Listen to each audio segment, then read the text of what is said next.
Olá, muito bom dia. Bem-vindos ao nosso programa Em Destaque, aqui pela tela da TV Sim SBT. Muito obrigado pela sua audiência conosco e a partir de agora já acompanhe uma nova conversa nesse nosso momento aqui de entrevistas do Em Destaque. E hoje nós vamos falar sobre um lançamento de um livro que traz um tema já muito importante. Pelo título, por si só, já nos traz também curiosidade, mas é informação. E também ele é resultado de uma carreira muito importante de uma médica capixaba que traz pra gente um compartilhamento do seu conhecimento ao longo dessa trajetória. Conosco participa então hoje do nosso programa em destaque, a doutora Kítia Persiano, ela que é oncologista clínica e fala conosco então a partir de agora sobre o lançamento do livro Isso Causa Câncer, Aquilo Evita. Eu falei que o título já era de atenção mesmo, né? Doutora Kítia, muito bom dia, bem-vinda. Bom dia, obrigada pelo convite. É muito bom compartilhar, né, informações que ajudem ao público. Que bom, excelente. Bem, como eu falei, é um resultado, acho que de muitos anos, né, nessa área, de uma referência, inclusive, de uma doença que também causa muito temor, né, o câncer por si só. E queria falar sobre a inspiração, né? Então, o livro veio de uma necessidade do próprio consultório.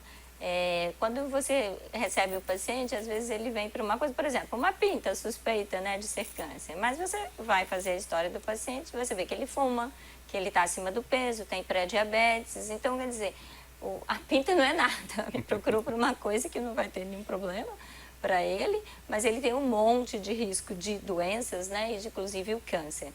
E naquele momento você tem que parar tudo para dar todas essas orientações e você não consegue abranger tudo aquilo que deve ser dito e orientado a esse paciente.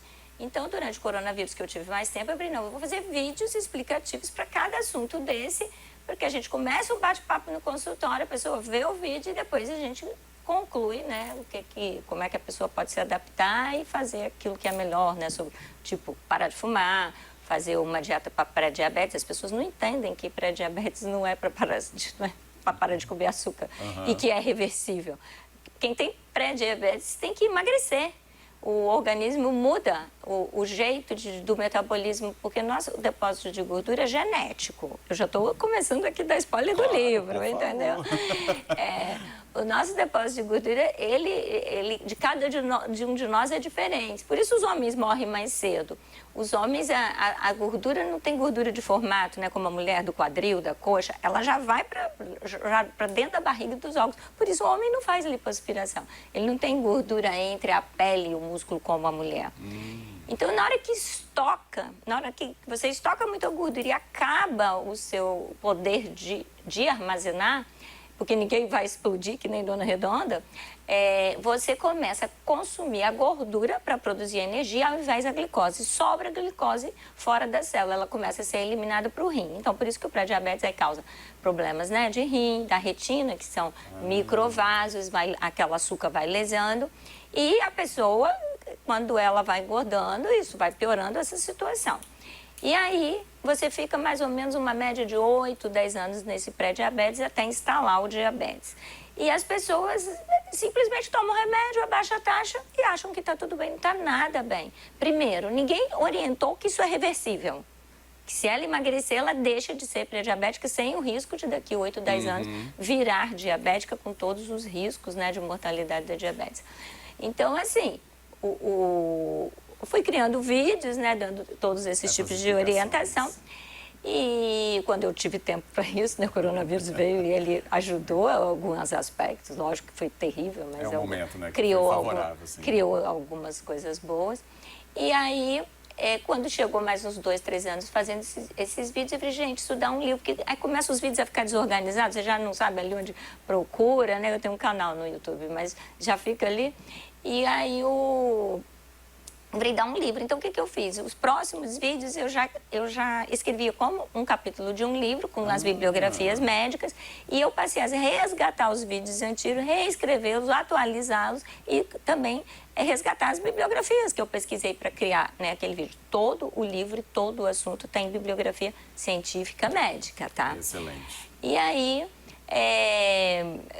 daí surgiu, né, o livro e foi engraçado quando eu comecei a fazer esses vídeos, que o paciente vinha consultar comigo em vez dele sair com uma receita de medicamento, Saiu com links, ele saiu ó, você tem que ver esse vídeo, que o seu problema é esse, você não está dormindo bem, tem o vídeo do sono, você está com uma vida estressante, tem o vídeo do estresse. E todos os capítulos, eles mostram o problema, eles mostram a bibliografia, eu descrevo como surgiu esse problema e, no final, a solução. Então, não é só criar problemas, é mostrar o problema e dar a solução. Então, a gente combinava, vamos ver os vídeos, vamos esgotar esse assunto e depois nós vamos continuar naquilo que é factível para você. Porque as pessoas não são iguais, cada uma ela vai ter um jeito diferente de parar de fumar, ela vai ter um jeito diferente de emagrecer, por exemplo. O livro, ele foi feito, né, de uma maneira, isso daqui é uma célula cancerígena, imitando que é um sol. Então, isso causa câncer? Sim, o sol em excesso causa câncer. Aquilo evita? Então, são pessoas praticando esporte, sim, evita. E parafraseando Cecília de Meirelles, né? Você tem opção disso, isso ou aquilo. Exato. Então, nossa vida é cheia de opções. Que bom. E o livro é dividido em 3 partes. A primeira parte é sobre como evitar o câncer e curiosidades. Aí eu abordo todas as dúvidas que a gente tem, né? A fray, celular, micro-ondas, transgênicos, unha de gel, coenzima Q10, tudo você quer saber. Isso, o que é isso? Isso pode me dar algum risco? Isso pode me dar algum benefício? A segunda parte, mas assim, tem muita coisa mesmo. A segunda parte é sobre estilo de vida. Então, a gente começa com um capítulo chamado De Bem com a Comida. Tá? Então, o que é isso, né? O nosso século, o principal risco de doenças e de câncer é o aumento progressivo de peso. Eu nem falo de obesidade, porque você não precisa estar obeso para ter seu risco. Lembra a historinha do depósito genético? Se ultrapassou esse depósito seu, você já está correndo risco. Por quê? As células, quando quando a gente está crescendo, elas se multiplicam, né? E daí nós criamos hormônios, né, do crescimento, nós produzimos, né, e hormônios que estimulam a multiplicação. Quando você não está crescendo e tem esses estímulos, né, de multiplicação celular, o organismo produz esses hormônios, né? Ele entende que você está comendo mais que gastando, ele entende que você está crescendo, ele produz esses hormônios em excesso, insulina, hormônio de crescimento, que estimula a multiplicação celular.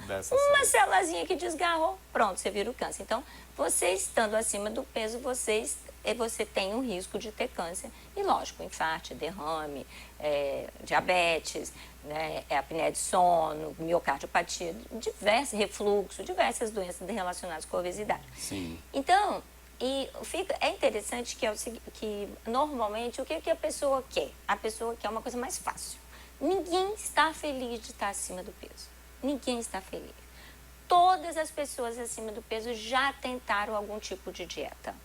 E às vezes consegue, vai tomar um shake aí da vida, uma dieta que eu chamo de dieta monótona, isso é a pior solução que tem para emagrecer. Porque você consegue fazer isso por uns 5, 6 meses. E aí você emagrece um horror, 15 quilos. Aí você não consegue manter essa dieta monótona, porque o período de desistência varia de 6 a 7 meses e você reganha todo o peso que você perdeu. Aí, isso dá celulite, tá? Também tem um capítulo aqui no livro sobre isso. Excelente. Essa coisa de engordar e emagrecer muito rápido. Então, a gente sabe com essas dietas, né, o uso da dieta mediterrânea, que é a principal dieta que é recomendada pelos médicos, somente 8% das pessoas conseguem emagrecer. Então, assim, é muito difícil. Então, quem está nessa jornada, dieta, não emagrece, dieta, isso é uma coisa ruim para essa pessoa. Ela não gosta de conversar sobre isso, porque essas tentativas frustradas é uma coisa que frustra muito a pessoa. Bem, então qual é a regra? A regra é você diminuir a sua comida. Tá? É o que você come, você não precisa comprar nada caro, comprar os produtos, fazer, né? Trocas aquelas dietas. ruins, você tem que diminuir a quantidade do que você come. Isso é a regra, tá? E daí a grande revolução veio com as canetinhas para emagrecer, né? Sim. Isso é a nova revolução da medicina.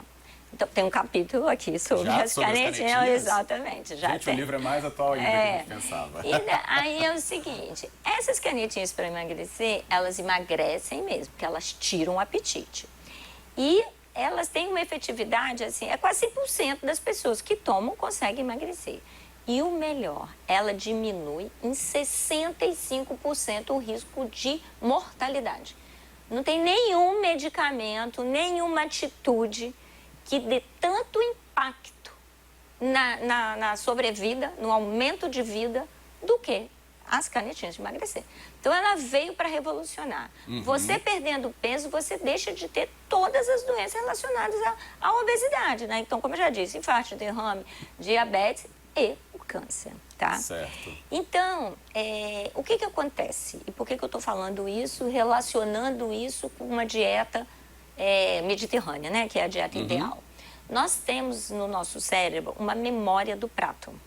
Então, nós comemos mais ou menos a mesma coisa. Pode ser um dia um macarrão, um dia um arroz com feijão, uma carne. Nós colocamos as mesmas porções no prato, isso é automático.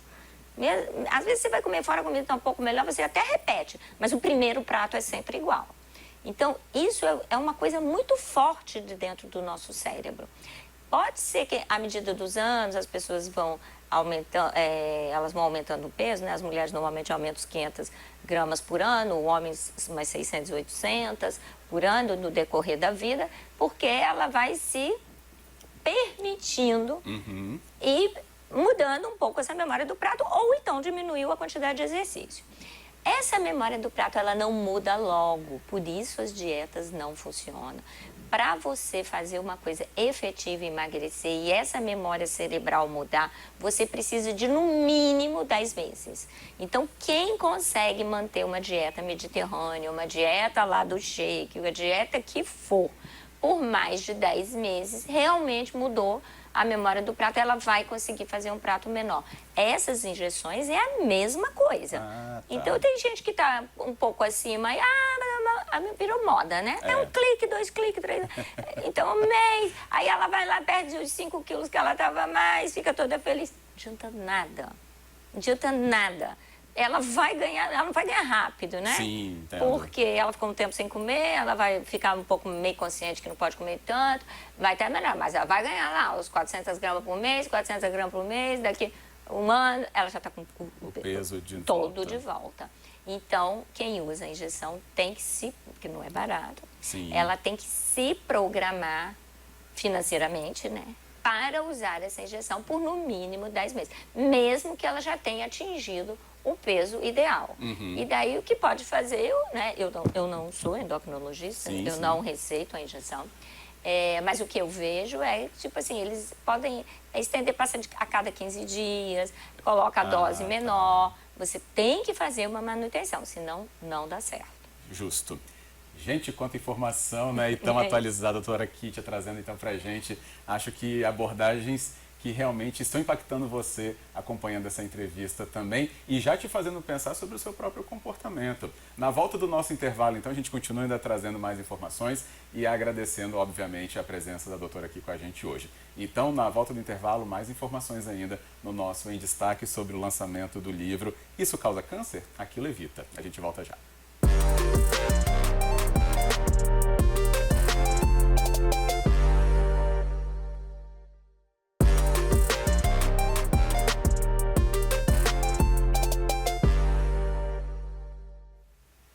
De volta com o nosso programa Em Destaque, aqui na tela da TV Sim SBT na sua manhã, continuando com a nossa convidada desta edição, trazendo curiosidades enormes aqui pra gente, graças a um trabalho de compilação de muito conhecimento que a nossa convidada fez em um livro. Quem é a convidada? A doutora Kítia Persiano, ela que é oncologista clínica, o livro que nós estamos comentando, e graças a ele sobre um assunto muito importante, Isso Causa Câncer? Aquilo Evita.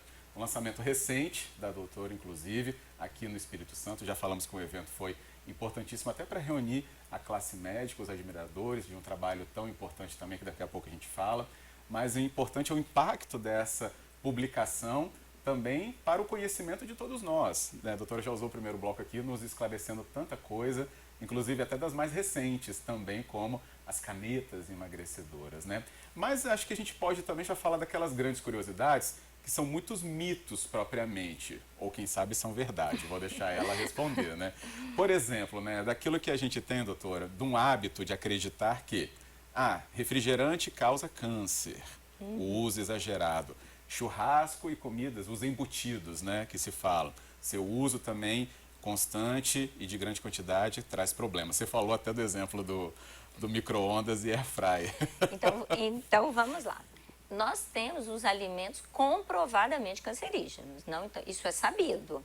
Então, os ultraprocessados, comida pronta, esses alimentos que usam muito conservantes, eles são cancerígenos. Os alimentos embutidos, todos esses que foram, né, moídos, todos são cancerígenos. Os alimentos salgados, né, você vê bacalhau, charque, carne de sol, eles são cancerígenos. Você não sabia, mas em Portugal e nem na Noruega eles comem esse bacalhau salgado que eles mandam para cá. Ah, é? Lá é só bacalhau fresco. Ah, não é o Você salgado? chega lá, cadê? Eu pedi bacalhau. Mas tá aí o bacalhau, mas é branquinho. Cadê o bacalhau amarelinho? Aqui não tem esse bacalhau, não. Não. Gente. Sério? Lá, por exemplo, os países nórdicos, eles só comem comida orgânica. Eles todos têm uma pegada de vida muito saudável, né? Então, não tem isso. Então, continuando aqui, os que têm corantes, tá? Então, essa salsicha que você dá para criança, ela tem dois problemas. Ela tem três problemas. Ela é ultraprocessada, embutido e tem corante. E criança come. Mas, assim, qual é o perigo disso? Não é porque, eu esqueci, o churrasco. Sim. Aquele queimado, o outro fator cancerígeno é o queimado. O pão queimado, que você torre e queima, aquela parte queimada do churrasco é cancerígeno. Aquele tem alcatrão e outras substâncias tóxicas, que são danosas para as nossas mucosas, para o nosso organismo. Então, isso tem que ser evitado. Agora, você comer de vez em quando vai ter problema? Não vai ter problema. O nosso organismo, ele tem mecanismos protetores. Por exemplo, quando você come isso junto com fruta, verdura, outros cereais, há uma reação química. Quer dizer, essas frutas protegem os radicais livres, né? Então, elas dão uma proteção. Então, o que fica aqui? Alimentos cancerígenos, a gente tem que evitar. Se for comer, gente, não pode ser da alimentação do dia a dia. Dia a dia, alimento fresco, natural, arrozinho com feijão, alface com tomate, é isso, a carninha, o frango. Não inventa, não inventa. E muito cuidado com as crianças, né? O organismo está começando, é ali que você vai criar o hábito alimentar para o resto da vida. Então, se você alimenta mal uma criança com chips, é comida pronta, é refrigerante, é o que ela vai comer quando adulta. Então, observem muito suas crianças. Agora, vamos aos refrigerantes. E refrigerante causa câncer? Bebida açucarada, né? Eles causam, mas não é nada pelo conteúdo dele. Você fala da caramelose, isso não tem nada comprovado. O problema é o seguinte, o pH do refrigerante, ele se assemelha ao pH do nosso estômago. Então, nós temos a primeira fase da digestão, que é a da saliva, né? Absorve um pouco de glicose. A segunda, e a mais importante, é o estômago. Ali que a gente digere, o que reduz, né, o grosso da comida que a gente tá comendo. Pense você comendo um sanduíche, né, cheio de bacon, ovo e tudo, ou uma pizza. Você iria comer metade de um sanduíche ou 2 pedaços de pizza e estaria satisfeito. Agora, toma refrigerante, que aí você vai conseguir comer muito mais. Isso é muito comum. Você está numa reunião de amigas, aí todo mundo está tomando um vinhozinho, pedindo uma entrada. Aí vamos comer agora. Aí todo mundo, refrigerante. Quer dizer, nós já não aguentava comer mais, não precisava daquela outra comida. Aí toma com refrigerante, que cabe, entendeu? Então, aí você fala, mas e o zero? Nós não estamos falando da caloria do refrigerante, porque quando você está ingerindo a caloria do refrigerante, você acaba substituindo por uma outra coisa, né? Porque a gente também tem a saciedade, né? Ele também está saciando aquele açúcar do refrigerante. Então, não é isso, ele engorda pela acidez. Então, por que o refrigerante causa câncer? Porque ele aumenta a obesidade, e se a obesidade causa câncer, então, secundariamente, ele causa câncer. Tá? Exatamente. Vamos outros mitos? Vamos, por favor, sempre muito curioso. Menopausa. Menopausa, para as mulheres, em atenção. Menopausa engorda, menopausa é a desgraça, né? O que acontece? O que você vê no dia a dia? Como eu estava falando, né, as mulheres depois de 20, 25 anos, elas começam a ganhar uma média de 500 gramas por ano, o homem 600, 800. Aí você veja bem, 30 anos depois, ela vai estar com 15 quilos a mais, o homem com 20, né? E aí ela entra na menopausa. Aí ela já estava obesa, acima do peso, Sim. ou acima do peso. Ah, menopausa engordou, mas quanto você estava de peso? Desde quando você está com... Ah, tá, certo. Pode atrapalhar o sono? Sim, essas alterações hormonais, elas podem diminuir o sono, alterar a libido, diminuir, né? A pessoa às vezes diminui a quantidade de exercício, mas fique na sua cabeça que se você entrar na menopausa, manter uma atividade física, não tentar não ganhar peso e tudo, os seus sintomas vão ser muito pequenos. E combater o estresse, Que tá? bom. Então, menopausa não é culpa de todos os males, não. Algumas mudanças, não todas, tá? Muito cuidado de achar que vai mudar tudo por causa de menopausa. Tá bom. E ela falou a palavrinha que acho que a gente vive no meio dela e com ela e procura às vezes até onde vai encontrar estresse. O que isso está trazendo para a gente, doutora? Então, está na segunda parte do livro, né, que é a parte do estilo de vida. E a gente sabe o que acontece. Nós temos aquela reação de foge ou enfrenta. Lembra na escola que a gente aprendeu? Quando o cachorro vai atacar, ou você luta com o cachorro ou você dá linha. E isso é a adrenalina, a noradrenalina. Então, isso é mediado por esses neuropeptídeos. Eles são cancerígenos, tá? Eles estimulam a multiplicação celular. Agora, pensa você numa situação de estresse no seu dia a dia. Um trabalho que está ruim, um casamento que não está legal, filho drogado dentro de casa, morte da família, né? Problemas financeiros, né? Perda de emprego, né? Aquela dívida, mudança de né? padrão de vida. Você fica num estresse crônico, né? Então, essa adrenalina, ela é jogadinha no conta-gotas, né? Então, isso causa câncer, tá? Isso é comprovado. Então, estresse causa câncer. Qual é a solução? A gente tem que reconhecer, gente, quando o negócio não tá legal. Então, assim, você não tá satisfeito no seu trabalho, você está com problemas na sua família, é hora no seu casamento, é hora de você parar, reavaliar, conversar e mudar, tá? Então, a gente tem que praticar exercícios, né? Tipo yoga, coisas de relaxamento, caminhadas, contato com a natureza, para melhorar essa situação. Agora, vamos falar da religiosidade, tá? A religiosidade diminui, e a espiritualidade diminui o câncer? A resposta é sim, diminui. Fizeram trabalhos, né, controlados nos grupos mormons, né, e eles viram, né, acompanharam durante muitos anos os fiéis e viram a incidência de câncer. E aí eles compararam com a população, que não é praticante de religiosidade, e viram que eles tinham menos câncer. Mas quando foram avaliar a parte de qualidade de vida, quer dizer, a obesidade, exercício e tudo mais, eles viram que as pessoas que frequentam um grupo religioso, elas têm uma vida mais saudável, né? Então, por isso que elas têm menos câncer, né? Elas têm uma vida mais saudável. Então, o fato de você pertencer a um grupo religioso, se doar, praticar a caridade e, principalmente, ter um propósito de vida. Quando você cria esses mecanismos de felicidade, você produz os hormônios que são contrários àquele do estresse. Você produz serotonina, ocitocina, que são os hormônios protetores. Deixa eu até pegar aqui, doutora, se me permite, para que... Bota aqui nessa câmera comigo, diretor, para ver a capa mais próxima aí da nossa audiência.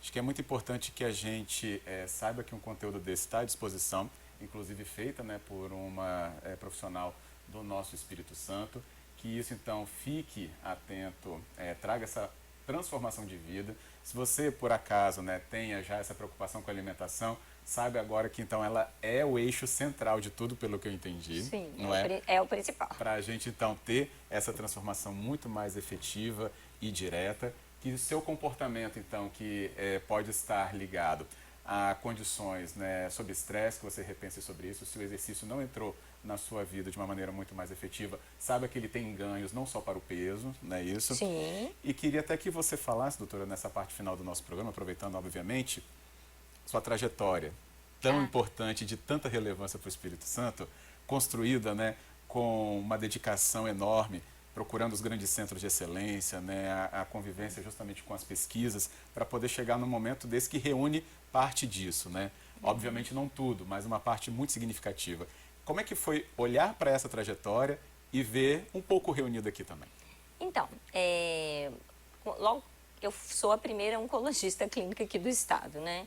Então, a gente, né, foi começando e tendo muito pacientes, e criando clínicas, a gente organizou o serviço de oncologia de Santa Rita, depois criamos o serviço de oncologia da Santa Casa. A gente ia muito para congressos e nós passamos a fazer eventos para os médicos. Tipo assim, não adianta, a gente não trata câncer sozinho, a gente precisa do cirurgião, do radioterapeuta, do psicólogo, do nutricionista. Então, nós passamos a fazer eventos para o estado inteiro, a gente fazia 4 grandes eventos por ano, nós fizemos por mais de 15 anos.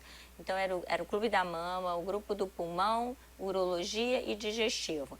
A gente ia com 50 médicos, com os cônjuges para as montanhas, passava um fim de semana e a gente dividia tudo isso que a gente aprendia nos congressos fora para o grupo, né? Então, todo mundo já sabia muito rápido o que estava acontecendo e mudava os paradigmas. Nós conseguimos, com isso, melhorar muito a assistência oncológica aqui dentro do estado, a ponto de, quando, por exemplo, havia uma indicação num tumor de fazer quimioterapia antes de operar. E aqui os cirurgiões mandavam para a gente. Faz a quimioterapia, depois vai para a cirurgia. Quando a gente ia nos congressos nacionais, a gente falava, não, mas eu quase não tenho paciente fazendo quimioterapia, né, de estômago antes de operar. Nossa, lá no estado é o que mais faz, todos os médicos mandam. Então, assim, foram coisas que criaram uma mudança muito grande. Então, toda essa experiência de dividir, de criar aulas, de ensinar, isso, e no consultório, de fazer uma linguagem sensível, né? Não adianta você ficar falando termos muito médicos e dar explicações que as pessoas não vão entender. Mas, assim, de explicar coisas que se você entende bem a coisa, você é como um professor. Sim. Professor que entende do que está falando, você entende o que ele fala. Quando ele não sabe muito bem, você não entende. Você acha que você não está entendendo porque você é burro, não é não. É porque ele não está explicando direito. Boa. Então, é o seguinte, então é aquela coisa de chegar ao paciente, de explicar melhor ao paciente. Então, eu fui reunindo essas coisas, né? Tipo assim, o medo da pessoa na hora do diagnóstico, né? Exato. Então, o último capítulo do livro, a gente fala sobre para quem está em tratamento de câncer.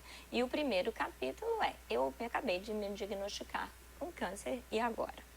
E daí, explicando tudo que você tem que fazer, você não tem que deixar para fazer dieta, né? Não manter o peso, fazer exercício depois que acaba o tratamento. Não, é durante o tratamento. Então, tem todas umas dicas legais, né, de como se adaptar ao tratamento e orientações, náuseas e vômitos, febre, quem faz quimioterapia, tratamento de reposição hormonal em quem teve câncer de mama. E a gente fecha o livro, assim, eu me tratei de câncer, e agora, como será a minha vida?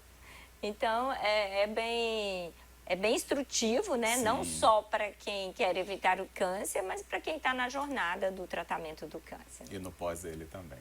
Acho que é muito rico esse conteúdo. A gente deixou aí os endereços passando, onde você pode adquirir facilmente, né, a publicação da doutora Kitia. Então, acho que esse espaço também foi muito feliz em recebê-la, para que também esse conteúdo chegasse de uma maneira também tão clara, tão objetiva como a doutora fez aqui com a gente. E vamos continuar acompanhando outras iniciativas que a senhora tiver, outras publicações que porventura surgirem. Acho que o gostinho do primeiro... É o primeiro? É o primeiro. Nossa, nem perguntei, né? É o primeiro. Então, com certeza, outros devem chegar para a gente ter mais conteúdo feito pela senhora. Muito obrigado, viu, doutora? Obrigada a vocês. Parabéns acima de tudo, tá? Obrigada.